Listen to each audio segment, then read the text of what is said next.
자, 오늘은 말이죠. 사회의 권력이 도대체 누구 손에 있어야 하는가? 이 문제에 대한 아주 흥미로운, 어쩌면 좀 급진적이기까지 한 아이디어를 한번 파헤쳐 보려고 합니다. 지금의 시선으로 봐도 상당히 놀라운 주장을 펼쳤던 한 사상가의 이야기입니다. 한번 생각해 보세요. 우리 삶에는 교육, 경제, 문화, 정말 다양한 영역들이 있잖아요. 여기서 최종 결정권, 이걸 누가 가져야 할까요?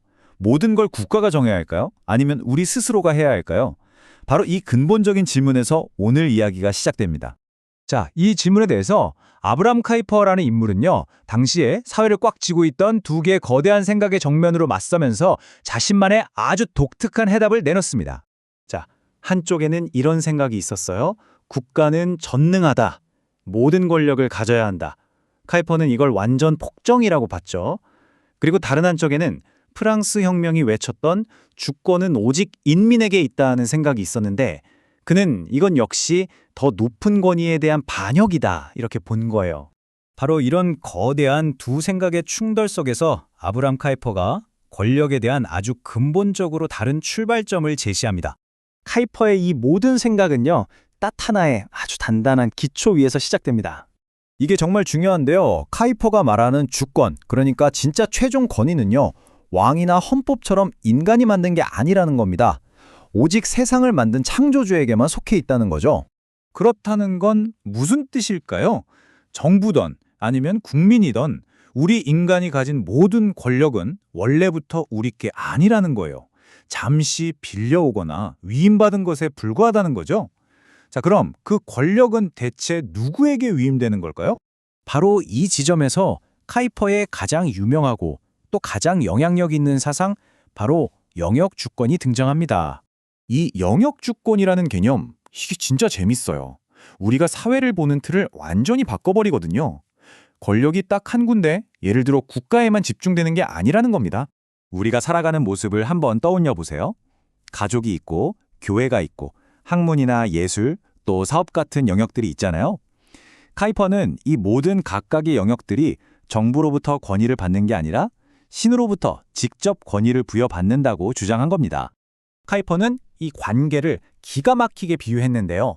바로 맞물려 돌아가는 톱니바퀴 시스템입니다. 사회의 각 영역들이 저마다의 독립적인 톱니바퀴처럼 제 역할을 하면서 돌아가야 한다는 거죠.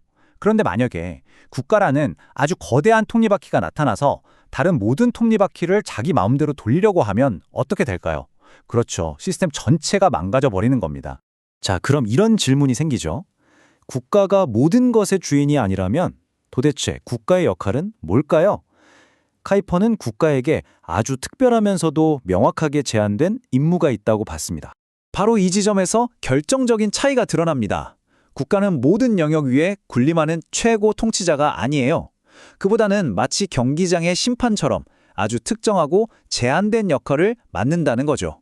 카이퍼는 이걸 치안적 주권이라고 불렀어요. 이게 뭐냐면 정부가 직접 가정을 꾸리거나 대학을 운영하는 게 아니라는 거예요.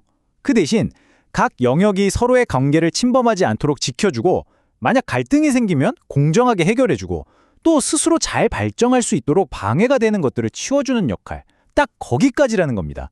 말 그대로 경찰 역할이죠. 듣다 보면 이런 생각이 드실 수 있어요. 이거 혹시 종교 지도자들이 국가를 다스리면 친정정치 아니야? 하고 말이죠. 아니요, 카이퍼는 이 부분에 대해서는 선을 아주 확실하게 그었습니다. 구약시대 이스라엘처럼 신이 직접 통치하는 건 역사상 아주 특별하고 유일한 예외였다는 거죠.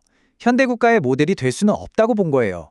현대국가는 신의 직접적인 개입이 아니라 그분의 큰 그림 안에서 자연스러운 역사적 과정을 통해 세워진다고 봤습니다. 자, 이제 마지막 핵심적인 구분으로 넘어가 보겠습니다. 그렇다면 정부 안에서 국민, 즉 인민의 역할은 무엇일까요? 카이퍼는 프랑스 혁명에 내세운 국민주권 사상, 즉 모든 권력은 국민으로부터 나온다라는 이 생각을 아주 강하게 비판했습니다. 왜냐하면 이 생각의 뿌리에는 신을 공적인 영역에서 몰아내고 그 자리에 인간을 최종 권위자로 앉히려는 시도가 있다고 봤기 때문이에요. 그렇다고 해서 카이퍼가 민주주의 자체를 반대한 건 절대 아니에요. 그는 미국 같은 공화국에서 국민이 맡는 역할을 다르게 본 거죠.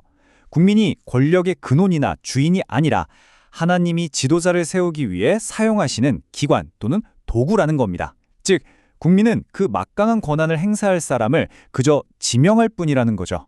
그의 이 모든 생각은 1880년 한 연설에서 남긴 이 유명한 한 문장에 전부 담겨 있다고 해도 과언이 아닙니다. 자, 그래서 핵심이 뭐냐? 카이퍼가 우리에게 보여준 건 권력을 보는 관점의 엄청난 전환입니다. 국가가 맨 꼭대기에 있는 수직적인 피라미드 구조가 아니라 각자의 고유한 가치를 존중받으면서 서로 맞물려 돌아가는 하나의 수평적인 생태계, 바로 이걸 꿈꾼 거죠.